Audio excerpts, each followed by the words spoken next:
Chapter 1. The history of Jack Hudson remains safely locked in the vaults of the CIA. He had dedicated his life to serving his country, and he had recently considered retiring.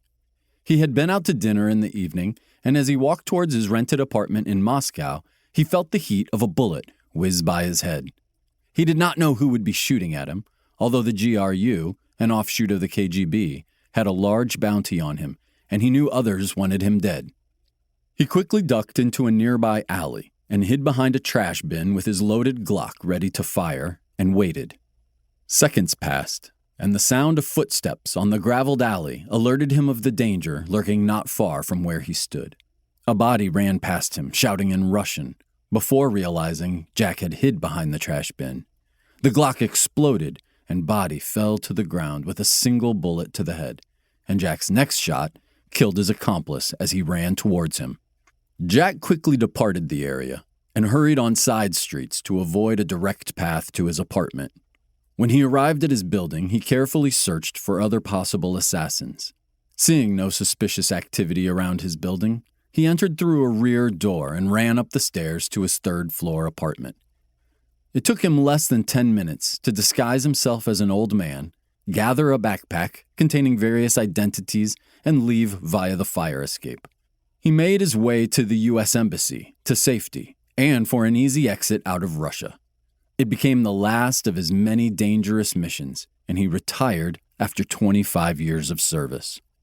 2 years had passed since his last brush with death, and he lived in Arlington, Virginia, and had settled into a comfortable retirement, when he received a call from a former CIA executive. "Jack, I have a job offer for you I think you will find very interesting. I'm not sure you know, I'm now director of the Secret Service."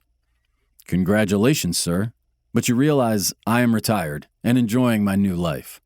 "I know, Jack, but by now I felt you may be bored and want some challenging action." "Possibly, sir. I'll listen to you, but you better be convincing." "Jack, did you ever think about how someone might kill the president?" "Excuse me, sir? You're not asking me to kill the president, are you?" No, but I, along with others in the government, have become concerned about domestic or foreign terrorists using sophisticated technology to kill the president or other high-ranking members of the government. I don't believe the current Secret Service protection is adequate." "How do I fit into this equation, sir?" "The opportunity I am presenting would require you to plan and manage a very high-level secret operation. And I know you, from your previous experiences, possess the skills to do this job. The operation would remain invisible to the public, all U.S. government agencies, and especially the Secret Service. There will be no backups, no safety nets, and you will be a one-man band. The only caveat would be if you were arrested for attempting to harm the president." "It does really sound interesting and challenging, sir. Do I get paid for doing this?"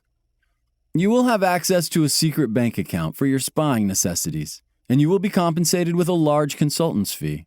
I will also provide you a weekly schedule of presidential visitors and travel." "When would you expect me to start, sir?" "Today would be fine." "I accept the challenge, sir, but I will need 4 weeks to prepare a workable plan, including my obtaining multiple identities, technically advanced computers, and the clothing and disguises needed to initiate the operation." "That is acceptable. Any further questions?" "Can you reconfirm what you consider my primary objective?"